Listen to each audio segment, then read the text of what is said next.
असल पाकिस्तान और ख़ास तौर पे एमक्यूएम पाकिस्तान के कारकुनान बेसिकली मैं कोशिश कर रहा हूँ कि मैं लाइव जाऊँ और आप लोगों से रिक्वेस्ट है कि अगर आपको लगता है कि मेरी आवाज़ नहीं आ रही, क्योंकि मुझे बताया गया है कि मेरी आवाज़ सुनने में शायद कुछ लोगों को मुश्किल हो रही है, तो ज़रूर मुझे बताएं, क्योंकि आज का जो वीलॉग है वो बहुत अहम वीलॉग है और ये करना बहुत इंपॉर्टेंट है। तो आप इस सेकंड दें, मैं चेक कर लूँ। तो ज़रूर हाँ, तो आवाज़ अब आई थिंक आवाज़ का मसला हल हो चुका है और अब हम बात को आगे बढ़ाएंगे। तो अस्सलाम वालेकुम पाकिस्तान के कारकुनों, एमकेएम पाकिस्तान के कारकुनों, उसी का जिसका मैं बहुत दिनों से आपको अंदिया दे रहा था, आज वो चीज सामने आ गई। और सामने क्या आई है कि ये पता चल गया है कि किस तरह से एमक्यूएम को वो काबिज ताकतें जो उस पर कब्जा करने की कब्जा करके बैठी हुई है इतने दिनों से, जिसके अंदर खालिद मकबूल नाम है उसका, जिसका नाम अमीनुल हक है, जिसका नाम फारूक सत्तार है, जो बंदर बांट किए जा रहे हैं 2018 के बाद से, अब वो अपने आखिरी मरहल में दाखिल हो चुके हैं। मेरी इतलात के मुताबिक खालिद मकबूल जंग हार चुके हैं, मगर अमीन अल हक और फारूक सत्तार इस बात को कबूल करने को तैयार नहीं है और उन्होंने आज एक इजलास का ऐलान करके वो तिबले जंग बजा दी है कि जिसका इतने दिनों से मुझे खदशा था। मतलब ये कि तंजीम भले ही तबाह हो जाए, मगर हमने अपनी कुर्सी नहीं छोड़नी। असूलन तौर पर तो इस वक्त इलेक्शंस होने चाहिए, मगर मगर खालिद मकबूल जो हैं वो इलेक्शंस कराने को तैयार नहीं है और वो अपनी ताकत के मुजाहरे से, जो कि उनके पास नहीं है, ये बात साबित करने में लगे हुए हैं कि आज भी वो तंजीम के अंदर हावी हैं। और उसी सिलसिले के अंदर उन्होंने अपनी हरकत और सकनात को जारी रखा। जैसे कि मैं आपको मुतद्दिद बार बता चुका हूं कि अगर दिन में 24 घंटे होते हैं तो 18 घंटे ये सिर्फ और सिर्फ गेमें खेलते हैं। मगर अब इस नहज तक मामला आ गया है कि ये अब इसको आगे ले तक चलने को तैयार है। यानी मैं इलेक्शन नहीं कराऊंगा, मैं एब्सोल्यूट कायद बन के बैठा रहूंगा, मगर एमकेएम गई भाड़ में, कारकुन गए भाड़ में, तंजीम गई भाड़ में, शोधा गए भाड़ में, असीर गए भाड़ में, मुझे चेयरमैन बन के रहना। और इनको अब चाबी भरने के अंदर इनके दो मोरे, जैसे कि फारूक सत्तार और अमीनुल हक, वो भी शामिल है, क्योंकि उनको पता है कि उनकी सियासत भी इसके साथ लपटने वाली है। अफसोस की बात यह है कि इस ग्रुप ने आज 5 अक्टूबर के दिन फेडरल बेरिया के अंदर एक इजलास का प्लान किया। प्लान यह था कि हम इजलास बुलाएंगे फेडरल बेरिया के नाम पे। अच्छा, ये मैं आपको बताना चलूं कि फेडरल बेरिया के अंदर कोई 1000-1200 कारकुन तो होने चाहिए ना, सबसे बड़े माजरों की आबादी है।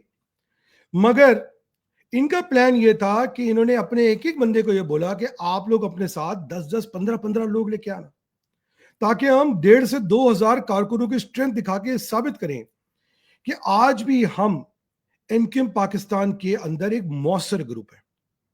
और प्लान ये था कि अगर ये 1000 से 1,500 कारकुनान जमा हो जाते तो बहुत बड़ी बड़ी बातें करी जानी थी और खालिद मकबूल ने आके एक बड़ी खतरनाक किस्म की तकरीर करनी थी। मगर हुआ उसके बरक्स कि बहुत कुछ करने के बावजूद भी वो, मैं अब आपको कुछ चीजें दिखाऊंगा कि बहुत बड़ी तादाद मौसर तरीके से वो नहीं दिखा सके।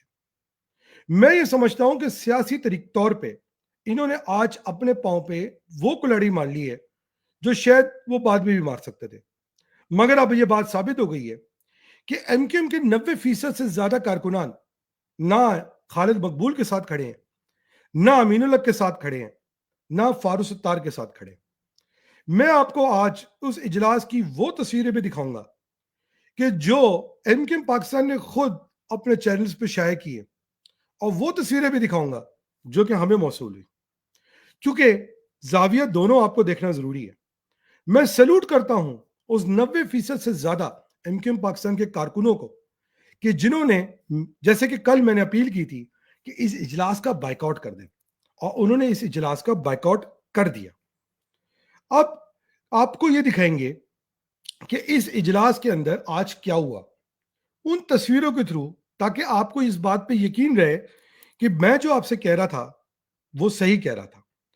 अक्सर लोग ये बातें करते हैं कि हमारी सुनता कौन है, मगर आज 90% से ज्यादा एमक्यूएम कारकुना पाकिस्तान के कारकुनों ने यह बात साबित कर दी है कि वो हमारी बात सुनते हैं, और तीनों चारों ने मिलके सर जोड़ के ऊपर से ताकत लगाने के बावजूद भी, जब 100 सवा 100 लोग, जिसके अंदर सिर्फ 80 कारकुनान मौजूद थे, अपने आप को यह साबित कर दिया है कि एमक्यूएम पाकिस्तान के कारकुनों ने उनको रिजेक्ट कर दिया। तो आए आपको कुछ सबूत दिखाते हैं। ये देखें, इजलास शुरू होना था, मगर इजलास शुरू में कारकुनानी मौजूद नहीं थे। मेरे पास बहुत सारी तस्वीरें मौजूद हैं। आप इस शक्ल, तोतानुमा शक्ल को देख सकते हैं कि ये शक्ल पे 12 बजे हुए हैं कि लोग ही नहीं आए। मतलब दुल्हन स्टेज पे बैठी हुई है मगर दूल्हा नहीं आया, ये वाला मामला था। तो इस आदमी की शक्ल आपको बता रही है कि ये कितना ज्यादा परेशान है। एक और तस्वीर देखते हैं इस आदमी की कि भाई किधर हैं, बताओ किधर चले गए हैं, किधर गए हैं लोग, अभी तक आ क्यों नहीं रहे हैं। ये देखें आप, इस तस्वीर के अंदर भी आपको कुछ ऐसे ही नजर आ रहा है। अब आप ये देख लें कि एक और तस्वीर है जिसके अंदर आपको नजर आएगा कि ये परेशान बैठे हुए हैं। बहरहाल इन तस्वीरों में जाने से पहले, उसके बाद कई देर तक इंतजार करने के बाद मोहल्ले के अंदर लोगों को दौड़ाया गया कि भाई किसी ठिए पे को अंकल फारिग बैठे हो, जिन्होंने शाम की चाय ना पी हो, जिनको लाइव थोड़ी सी सियासत देखने का शौक हो और तमाशा देखने का शौक हो, उनको बुला के ले आओ, मोहल्ले के बच्चों को लेके आ जाओ। आप यकीन करें, मेरे पास ऐसी ऐसी मजाका केस खबरें मौजूद हैं कि आप हंस हंस के पेट में दर्द आ जाएगा।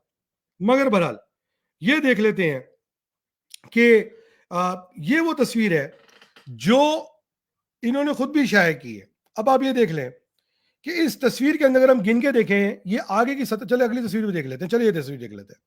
आप ये देखें, 1 2 3 4 5 6 7 8 9 10 11 12 13 14 लोग ले लेते हैं जो आगे की सतर में बैठे हुए हैं। और अब सतरें गिनते हैं कितनी है। 1 2 3 4 5 6 7, मैं कहता हूं 8 से 10 सतरें होंगी, यानी करीब 120 से लेकर कोई 100 सवा 100 के करीब जो यहाँ पर लोग मौजूद हैं। अच्छा, ये 100 जो सवा 100 लोग मौजूद हैं, ये सारे के सारे कारकुनान नहीं है। मेरी इतलात के मुताबिक 80 के करीब कारकुनान बामुश्किल इस इवेंट में मौजूद हैं। 80 के करीब टोटल। आगे चलते हैं। अब जो सवाल उठता वो ये है कि क्या फेडरल बेरिया के अंदर 80 के करीब सिर्फ कारकुनान है? ऐसा तो नहीं है। आप ये समझ लें कि फेडरल बेरिया के 90% से ज्यादा कारकुनान ने भी इस इजलास का बायकॉट कर दिया है, और जो इस तस्वीर के साथ क्लियर है। अब मैं आपको एक वीडियो भी दिखा देता हूं कि कल को ये ना कहे कि मैं झूठ बोल रहा हूं। ये देखें जी वीडियो। रीऑर्गेनाइजेशन या तंजीमें नौ की गई थी या वहां पर कोई रद्दोबदल किया गया था और उन टाउन्स को थोड़ा सा बेहतर करने की कोशिश की गई। यानी एक साल में 2 टाउन्स की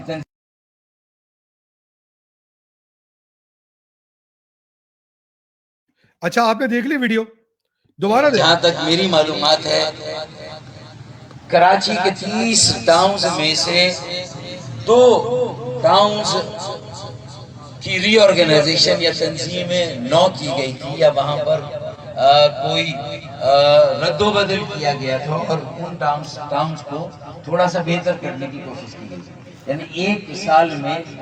तो आपने देख लिया कि इस इवेंट के अंदर कितने लोग मौजूद हैं। आपने, मतलब अगर मैं कहूं कि मैं आपको गलत कह रहा हूं तो अब आप ये समझ लें कि एमक्यूएम को बकौल इनके कि हम 2 ग्रुप हैं, यानी कि खालिद मकबूल का ग्रुप है और फारूक सत्तार का ग्रुप है, और गवर्नर सिंह भी इनका है, मिनिस्ट्री एक इनके पास है, और ये एमएनएज हैं। इन सब ने मिलके टोटल 120 लोग जमा किए। सही है।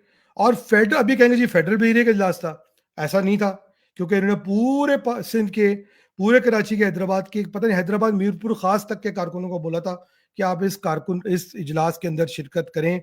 उसके बावजूद अगर आप ये देखें तो इस इजलास के अंदर टोटल 120 के करीब, जैसे मैंने आपसे कहा, जिसके अंदर अड़ोस पड़ोस के बच्चे, बाबे, अंकल जो फारिग बैठे होते हैं शाम की चाय पीने के बाद, वो जिनको प्रॉमिस किया गया हम आपको खिलाएंगे पिलाएंगे, और टोटल कोई 80 के करीब कारकुनान इस जगह पे मौजूद हैं। अब मैं आपको कुछ तस्वीरें दिखाता हूं। ये तस्वीरें देख के आप मुझे बताएं कि आपको लग रहा है कि ये मुतमईन चेहरे हैं या ये मुतमईन बेगैरत चेहरे हैं। इस पे तो हम बाद में बात करेंगे, मगर इस तस्वीर के अंदर मौजूद कुछ चेहरों की बात करना आज बहुत ज्यादा जरूरी है। एक और चीज जो आपने नोट की होगी वो ये, इस तस्वीर को देखकर, कि भाई आपकी जो एमकेएम की सेंट्रल कमेटी है उसके कोई रुकन मौजूद नहीं है, सीओसी के कोई रुकन मौजूद नहीं है, फुरकान अतीब भी मौजूद नहीं है। एमकेएम की कमेटी बहुत बड़ी है, जहां तक मुझे पता 200-250 लोग तो उसी में से हो जाते हैं, उनमें से कोई लोग मौजूद नहीं है। उसके अलावा जो डिस्ट्रिक्ट सेंट्रल के अब्दुल भाई हैं, जाकिर भाई हैं, वो मौजूद नहीं है।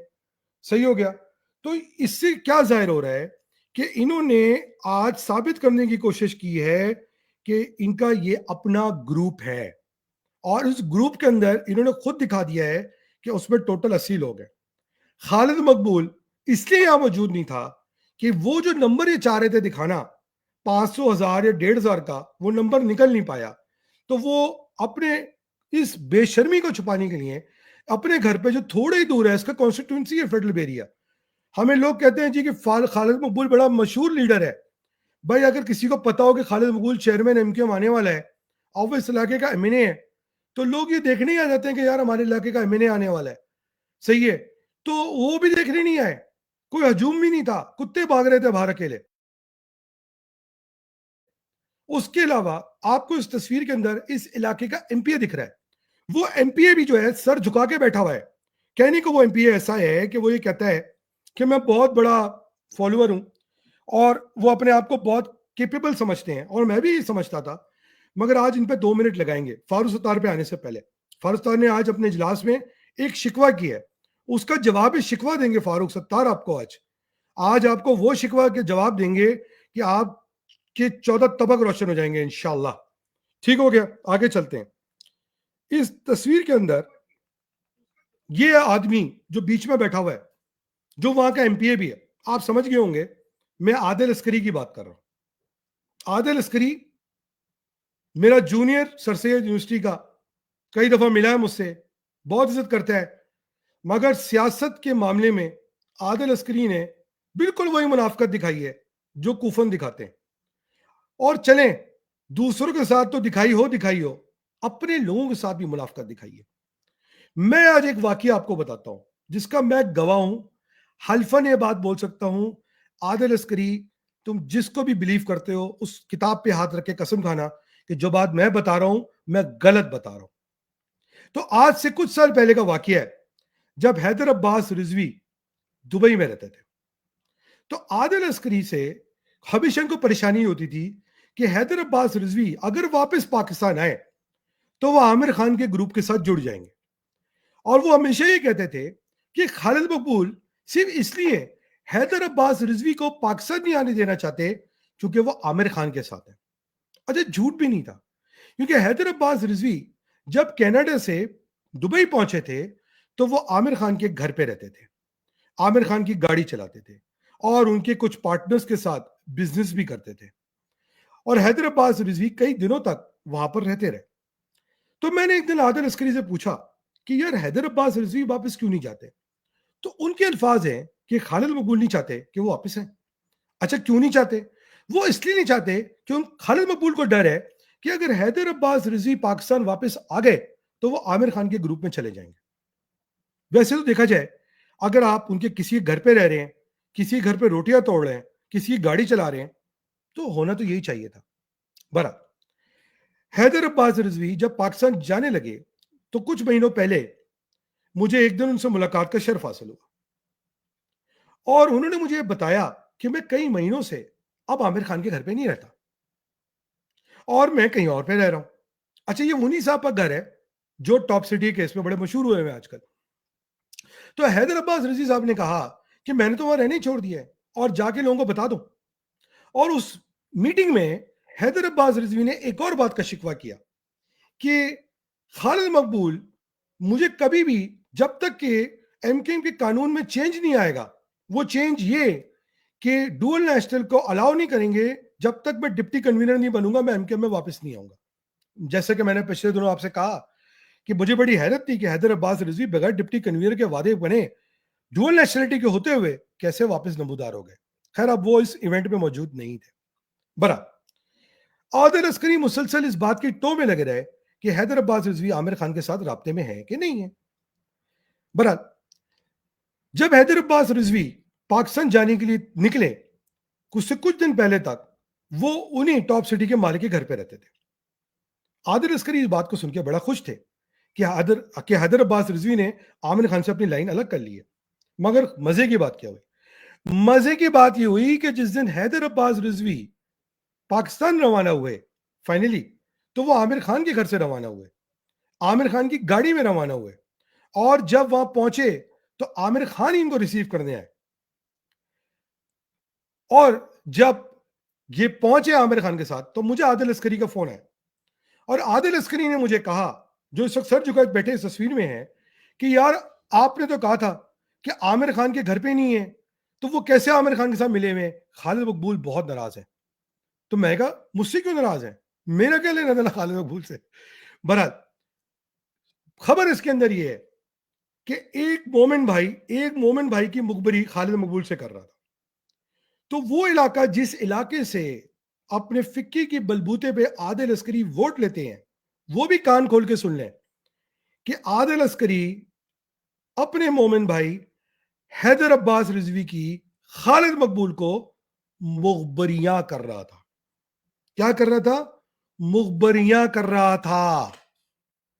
आदिल, मैं डरता नहीं हूं, मैं रिकॉर्ड पे यह बात कह रहा हूं, इसके कॉन्सिक्वेंसेस हुए तुम खुद जिम्मेदार होगे, ठीक है? उसके बाद आगे चलते हैं, और उधर हैदर अब्बास रिजवी को देख लें कि हैदर अब्बास रिजवी इतने दिनों तक आमिर खान के घर पे रहे, और उसके बाद जब सेनेट में इलेक्शन का टाइम आया, तो खालिद मकबूल के कहने पे वो गए आमिर खान के पास कि भाई आप अपने नॉमिनेशन विड्रॉ कर लें, वरना आप बहुत जलील होंगे। और जब आमिर खान नहीं माने, तो उनके खिलाफ वोट डाला, आज अगर आप आमिर खान से बात करें, वो इनके कसीदे पढ़ रहे होंगे गालियों के सूरत में। तो ये देख लें आप सियासत। और हैदर अब्बास रिजवी साहब का कहना यह है कि आदिल अस्करी का सबसे पहला नाम एमपीए के लिए उन्होंने दिया था क्लिफ्टन के इलाके से। ये किस तरह की सियासत है? ये बिल्कुल कूफन वाली सियासत है। यजीद से भी मरासिम, हुसैन को भी सलाम। आप लोग हमें बोलते हैं कि यार हमारा पेतरा कहां है? हमारा पेतरा सच के साथ है बॉस। हम पावर के लिए, एमपीए बनने के लिए, एमएनए बनने के लिए, सेनेटर बनने के लिए गलत चीज का साथ नहीं देंगे, सच के साथ खड़े रहेंगे। ये आप लोगों की शक्ल कौम को दिखाना जरूरी है। और मैं इनके इलाके के कॉन्स्टिट्यूएंट्स को बताना चाहता हूं कि भाई किसी तीसरे आदमी के साथ नहीं, अपने फिक्के के आदमी के साथ धोखा किया इन्होंने। अब आगे चलते हैं। कॉन्ट्रैक्टर तो साहब हैं ही, है ना? गलत फहमी है कि मैं बहुत बड़ा कॉन्ट्रैक्टर हूं। उसके बाद सर सैयद यूनिवर्सिटी के इलेक्शन में फ्रॉड करवाया इस आदमी ने, आदिल अस्करी ने। और उसके बाद पुरानी का जो स्टूडेंट्स की काउंसिल थी जो हार गई थी, उसके अंदर 4 पीएचडी मुहाजिर डॉक्टरों को नौकरियों से झूठे इल्जाम पे निकलवाया। वो जब अपना रोजगार बचाने के लिए इनके पास भादराबाद पहुंचे, तो उनसे माफी भी मंगवाई, उनकी नौकरियों से भी निकलवा दिया। महाजरों ने महाजरों पे जुल्म ढाया। इनकी खबर यह भी है कि उन डॉक्टरों को दबाने के लिए, डराने के लिए पेशावर मुजरिमों की मदद लेने की भी कोशिश की। फिर जब वो नहीं मिली उनको, तो इन्होंने एमकेएम के बड़े जो विंग्स होते हैं उनकी मदद लेने की कोशिश की। जब वो नहीं मिली, तो यामीन उल हक जो तस्वीरें मौजूद है उनके पास गए कि एपीएमसो की मदद मिल जाए। एपीएमसो तो इन्होंने वैसे खत्म कर दी है। जब वो नहीं मिली, तो प्राइवेट सिक्योरिटी गार्ड लेके इन्होंने यूनिवर्सिटी पे धावा डाला और वहां पर जदोकोप किया और एफआईआर कटवाई। 4 पीएचडी डॉक्टर जो पाकिस्तान छोड़ के पाकिस्तान आए थे कौम की खिदमत करने, उनको रोजगार से बेरोजगार किया गया। ये है ये है वो क़यादत, यंग क़यादत, पाक दामन क़यादत, कि जो कहती थी कि हम पाकिस्तान में चेंज लाएंगे। हैदराबाद रिजी यहां से चले थे, फारूक सत्तार जब यहां बैठते थे तो ये कहते थे कि हम चेंज लाएंगे। ये चेंज है कि आप जब वहां पहुंचे तो आपने महाजरों के ऊपर ही जुल्म ढाना शुरू कर दिया। ये जितने लोग यहां बैठे हुए हैं, करो मेरी शिकायत, जिधर करनी है करो, मगर तुम्हारे खिलाफ अल्लाह के हजूर महाजर कौम शिकायत कर रही है। तुम लोग सब करोड़ों कमा रहे हो, अरबों कमा रहे हो, मगर महाजरों को, उनके असीरों को, उनके कारकुनों को मदद करने के लिए चाइना का राशन दे रहे हो, जिसमें 10 किलो आटा, 2 किलो तेल, 2 किलो चावल और कुछ और अजदाद मौजूद है। इस तरह तुम कौम की मदद कर रहे हो, अपनी जेबें भरे जा रहे हो। इन साहब का एक चेहरा मैं और बताता हूं। पिछले साल में आवारी होटल में था, ये इल्जामात लगाते हैं कि मैं पता नहीं क्यों फारूक सुल्तान ने मिलाया था मिलने के लिए मुझे, और जब ये मैं पहुंचा वहां पे थोड़ी देर के बाद आदिल अस्करी साहब भी आ गए वहां पे।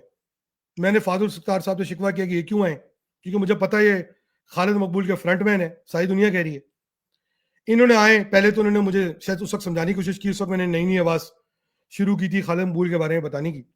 तो मैंने इनको बताया कि खालिद मकबूल ने मुझे धमकी भिजवाई है कि 15,000 शूटर उनके पास हैं, और मुझे धमकी ये भिजवाई कि अनीस कायम खानी के कोई कोई कुछ नहीं कर पाएगा, मेरे पास 15,000 शूटर मौजूद है। एक दोस्त के थ्रू, हैदराबाद के उनके कॉलेज मेट भी है, उनके थ्रू धमकी भिजवाई। उसके बाद जब इन्होंने करप्शन पे बात शुरू करी, इन्होंने एक एमकेएम के पुराने मिनिस्टर बाबर गौरी के खिलाफ बात शुरू करी। तो बाबर गौरी साहब का मैंने जब उनको तस्करा किया, मैं कहा भाई ह्यूस्टन में तो आप उनके अंदर घुसे रहते थे, आपके भाई तो आज भी उनके लिंक भी दावतें घुसे होते हैं। तो इन्होंने कहा मैं लानत भेजता हूं ऐसे आदमी पे जो करप्ट हो, चोर हो, फलाना धमाका हो। फारूक सत्तार ने कहा कि बाबर गौरी करप्ट है, चोर है, मैं बाबर गौरी को डिफेंड नहीं करूंगा। मगर कुछ दिनों के बाद जब बाबर गौरी के बेटे की शादी दुबई हुई, जिसमें मुझे भी इन्विटेशन था, वहां पर इनके भाई आदिल अस्करी के भाई बकायदा दुबई उस शादी को अटेंड करने के लिए आए हुए थे, और मैंने तस्वीर भेजी। आप तो गालियां दे रहे थे हम लानत भेजते हैं, तो आपके भाई भी लानत भेजते हैं, अकेले आप भेजते हैं? तो वहां पर वो मौजूद थे। ये बातें मैं रिकॉर्ड पे कर रहा हूं, हल्फन कर रहा हूं, कुरान उठा के, कुरान रखा है पीछे, वो उठा के कर रहा हूं कि कल आप दोनों कुरान पे हाथ रखे हो, बोले कि मैं झूठ बोल रहा हूं। ये बताना इसलिए जरूरी है कि इनके इलाके के लोगों को भी पता चले कि ये किस तरह की सोच के लोग हैं। यानी अपने लोगों के साथ भी धोखा, अवाम के साथ भी धोखा, कॉन्स्टिट्यूएंट्स के साथ भी धोखा।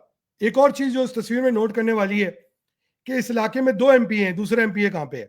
बहरहाल इस बात को हम यहीं छोड़ देते हैं। इस तस्वीर से भी आपको पता चल रहा है कि क्या हालात हैं, बुरे हालात लग रहे हैं, शक्लें बता रही हैं।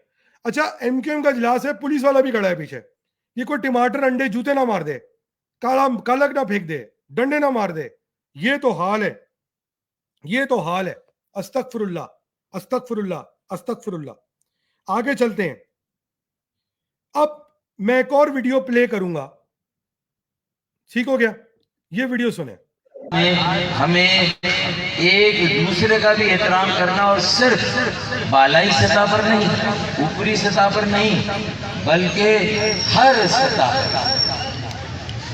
चाहे 2023 जनवरी से पहले हमारा ताल्लुक एक अजीम तर एमक्यूएम जो कि बिखरी हुई थी, एक अजीम।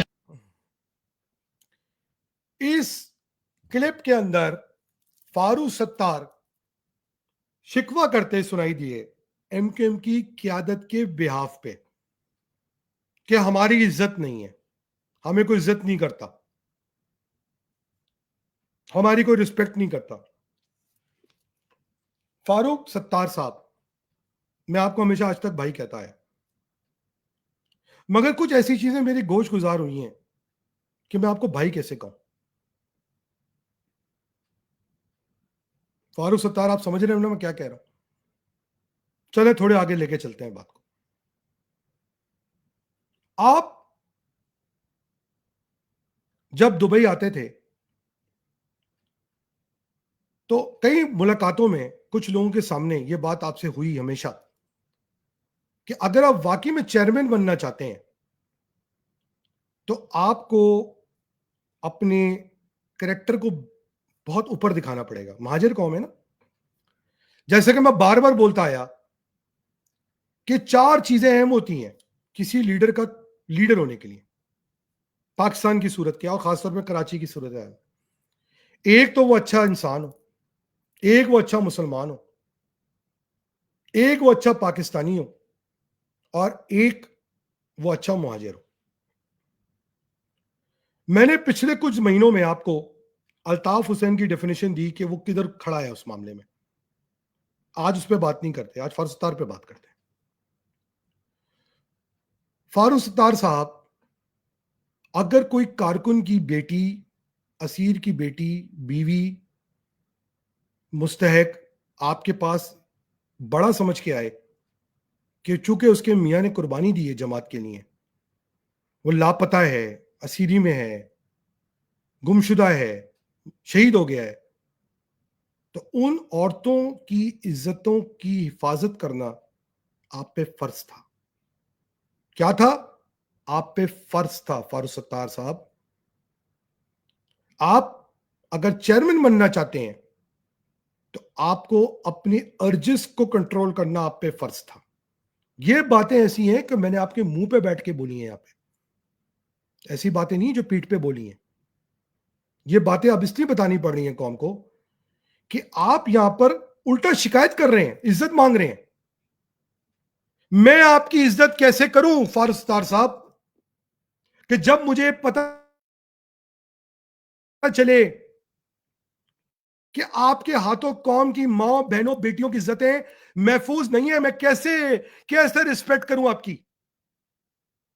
मैं कैसे रिस्पेक्ट करूं उन लोगों की कि जो करोड़ों कमा रहे हैं, अरबों कमा रहे हैं, और कौम की मां, बहनों, बेटियों को जब एक छोटी बोरी आटे राशन की देते हैं तो उनकी तस्वीरें लगा देते हैं। फारूक सत्तार साहब, मैं कैसे रिस्पेक्ट करूं आप लोगों की? कारकुनान क्यों रिस्पेक्ट करें आप लोगों की?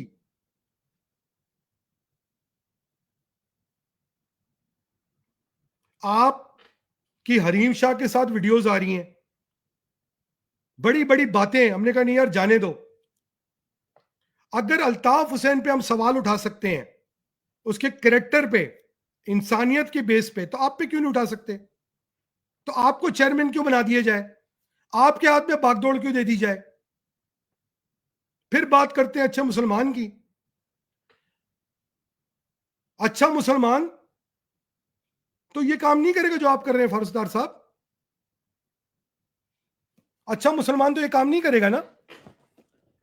पाकिस्तानी की खालिद मकबूल है, हिंदुस्तान के पासपोर्ट पे इंडिया भाग रहे हैं। हैदराबाद रिजवी हैं, सफदर बाकरी के रिश्तेदार हैं। और आप फारूक सत्तार साहब और हैदर अब्बास रिजवी 18वीं तरमीम करवा के कौम को आपने बेचा है, उस पर आपने निशान इम्तियाज लिए हैं। हम आप पे भरोसा करें और आपकी इज्जत करें जब हमें पता चले कि किस तरह आपने कौम को बेचा। आपने ना सिर्फ कौम को बेचा 18वीं तरमीम पास करवा के, निशान इम्तियाज लिए, बल्कि आपने तो लाइन सी क्रॉस कर दी। क्या आप महाजरों की मां, बहनों, बेटियों की इज्जतें पमाल कर रहे हैं? आप बोले कि मैं गलत कह रहा हूं, दिएंगे सबूत आपको। ये अमीन अलग जो बैठा हुआ है, फकीरों की तरह कॉन्ट्रैक्ट मांग रहा था, इसके बाद करोड़ों रुपए कहां से आए हैं? ये कामरान जो बैठा हुआ है, इसकी रणछोड़ लाइन की और इधर की उधर की कहानियां मेरे पास जमा हुई हुई हैं। अभी ये दोबारा ये सामने आया है, अगर गायब नहीं हुआ दोबारा वापस, तो इसकी भी कहानियां आएंगी इंशाल्लाह। कारकुनों के घर में फाके हो रहे हैं, उनकी माओ बहनों की तस्लीरें हो रही हैं, लापता कारकुन मिल नहीं रहे हैं, असीर कारकुनों के खानदानों की और मां बहनों की इज्जतों पे नजरें आप लोगों की। उनके बच्चे स्कूल नहीं जा रहे हैं, आप लोग के बच्चे बाहर पढ़ रहे हैं, वो भूखे हमारे घर का किराया नहीं है, आप जायदादों पे जायदादें बनाए जा रहे हैं, वो करीम चला रहे हैं, उबर चला रहे हैं, राइड बाइक क्या चला रहे हैं, आप लोग करोड़ों की गाड़ियां चला रहे हैं। कहां से आया है सब कुछ? और फिर आप कहते हैं हम आपकी इज्जत करें यार।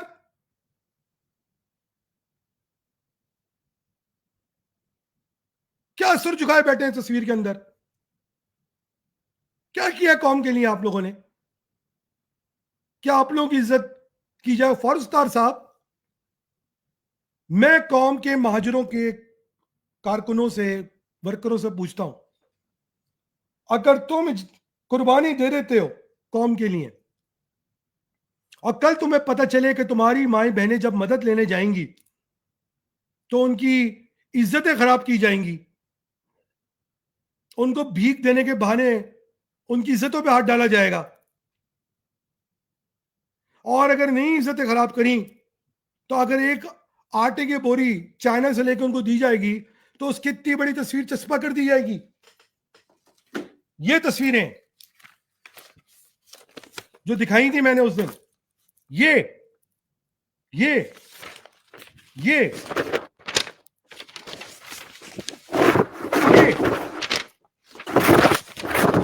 ये और दिखाओ।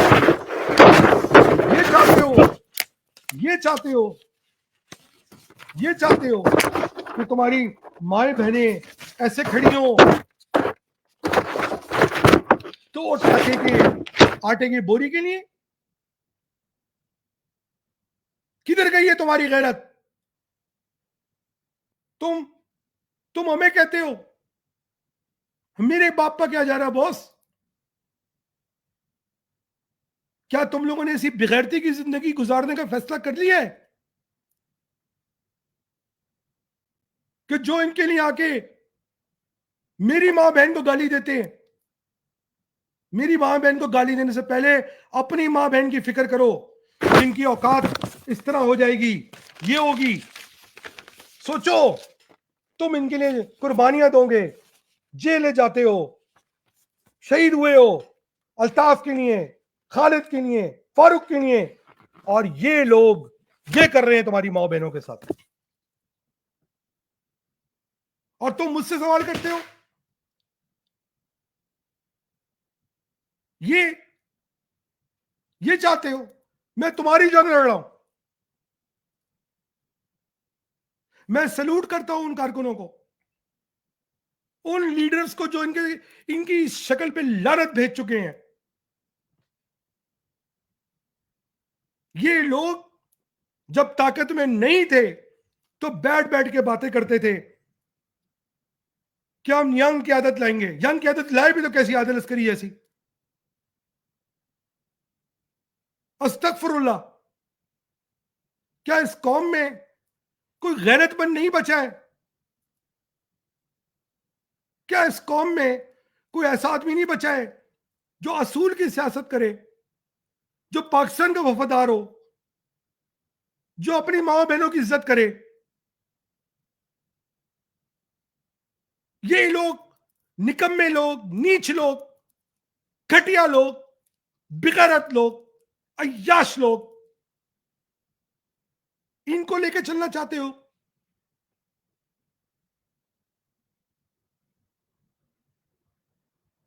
कहां चली गई तुम्हारी गैरत? बातें हम करते हैं कि हमने अलमा बगावत बुलंद की है, तो इनके खिलाफ कब अलमा बगावत बुलंद करोगे? कब करोगे अलमा बगावत बुलंद इनके खिलाफ?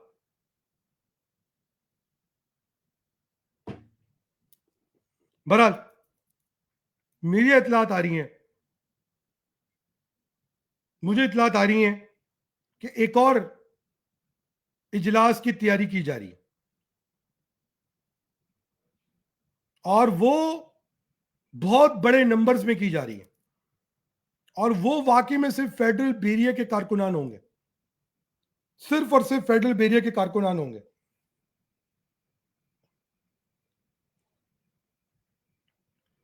और वो सारे के सारे, मुझे जहां तक लग रहा है, वो इस बेगैरत, बेढंगी, अय्याश, नीच की आदत के खिलाफ आवाज उठाने जा रहे हैं।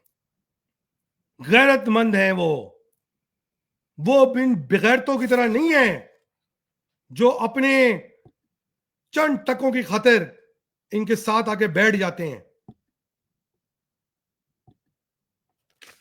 मैं इन बेचारे कारकुनों को भी क्या बोलूं, इनकी पता नहीं क्या मजबूरी होगी, क्या मजबूरी होगी मुझे नहीं पता, इनकी किस तरह की मजबूरी होगी मुझे नहीं पता इनकी, कि ये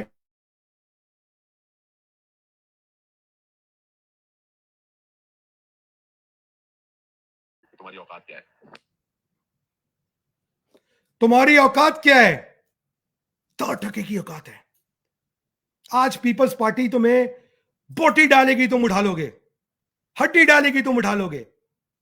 हड्डी ली है ना तुमने, जो 18वीं तरमीम करवा के कौम को बेचा है। फारूक सत्तार, तुम खुद कबूल करोगे अपना गुनाह या हम बताएं?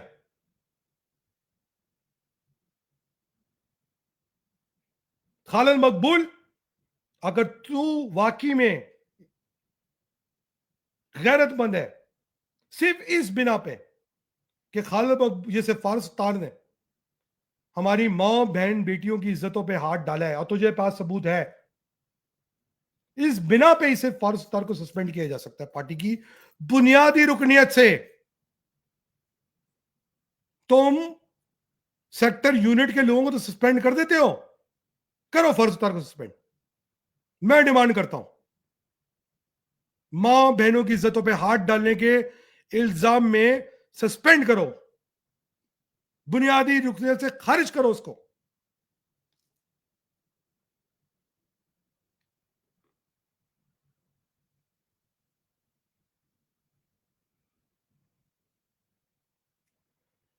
बहरहाल देखते हैं कल का इजलास होता है, मजबूत होता है, क्या होने जा रहा है ये तो कौम देखेगी।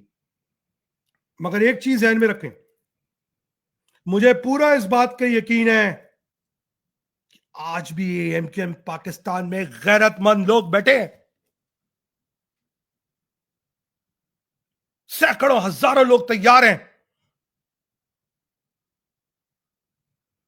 जो वाकई में बख्त खान की औलादों में से हैं, सर सैयद की औलादों में से हैं, नाम नियाद नहीं, जो कुर्बानियां देने को तैयार है।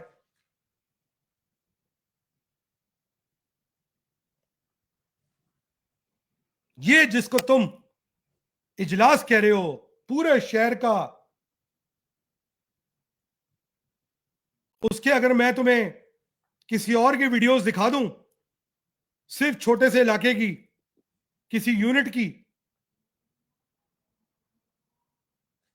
तो पागल हो जाओगे। मैं पाकिस्तान के मुख्तदिर इदारों से हाथ जोड़ के अपील करता हूं, हाथ जोड़ के अपील करता हूं,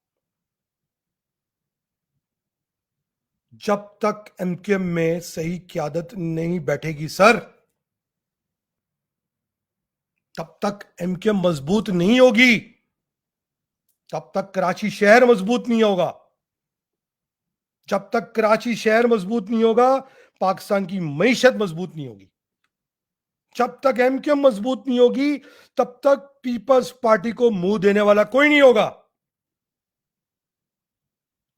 वरना पीपल्स पार्टी ने जो कनाल के प्रोजेक्ट में आपके साथ किया, जो एसएफसी में आपके साथ किया, जो बलोच तहरीक के अंदर सपोर्ट करके कर रहे हैं, वो करती रहेगी आपके साथ।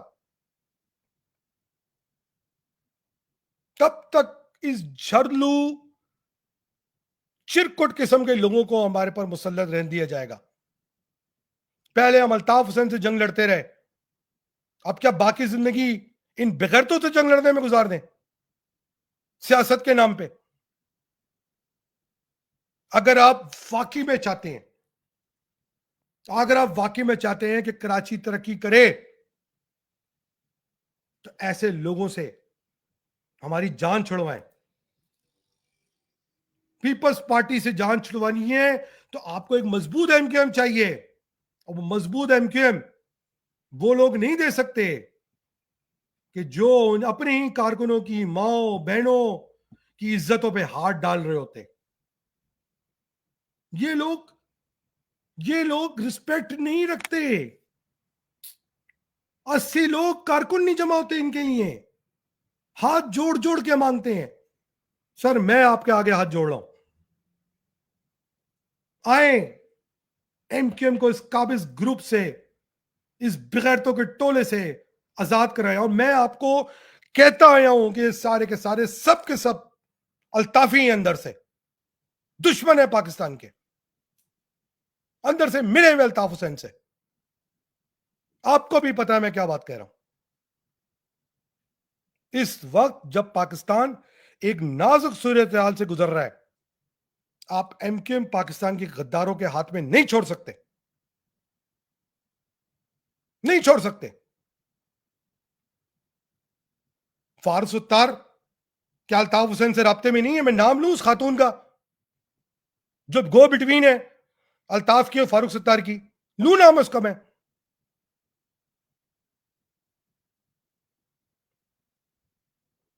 महमूद सिद्दीकी का नाम भूल गए, सफदर बाकरी का नाम भूल गए, अमीन उल हक बैठे हैं, ये आतिफ शबीन के भाई के साथ कारोबार करते हैं अमेरिका के अंदर, भूल गए आप? आपने इन गद्दारों के हाथ में एमक्यूएम छोड़ी हुई है, और फिर आप हमें कह रहे हैं कि कैसे चलेगा सर, कैसे चलेगा? बस इसी के साथ सोचा कुछ हकाक बयान कर दें। फौजदार, आप अपने गुनाह खुद कबूल करोगे? वक्त है अभी, सोच लो, बिल्कुल सोच लो, कोई नहीं बचा पाएगा। वो ऐसी जगह से लीक होगी बात, ऐसी जगह से आएगी, सोच भी नहीं सकते आप। सोच लो, कोई भी गैरतमंद आदमी उस सबूत के बाद जो बेटी का बाप होगा वो तुम्हारे साथ खड़ा नहीं रह सकेगा। कोई भी हो, किसी भी होते हुए बैठा हो, जरा सी गैरत होगी उसके अंदर, वो नहीं खड़ा हो सकेगा। सोच लो, दानिश काजी को इजाजत दें, कारकुनों फैसला करो, आले मकबूल इलेक्शन कराओ। पाकिस्तान के इदारों, खुदा के वास्ते, खुदा के वास्ते सही लोगों को एमक्यूएम चलाने दो। खुदा के वास्ते, रसूल के वास्ते। कराची के लोग बेजार आ गए हैं, तंग आ गए हैं लोग। बहुत बड़ी आबादी है कराची की, वो ऐसी क्यादत के साथ चलने को तैयार नहीं है, ना वो गद्दारों के साथ चलने को तैयार है। मगर इनसे जान तो छुड़ाओ। कब तक ये मसलहत होती रहेगी? फ्रस्ट्रेशन बढ़ गई है कौम के अंदर। इससे पहले कोई मुश्किल हो जाए और कोई हमारी भी ना सुने, खुदा के वास्ते सर, खुदा के वास्ते, रसूल के वास्ते बस करवा दें इनको, दें इनको ना टिकट और भेज दें जान को जाना है। कुछ तो जाने की तैयारी है, इनको भी भगाएं यहां से। बहुत हो गया सर। कारकुनों फैसला करो। पाकिस्तान जिंदाबाद। जी महाजन।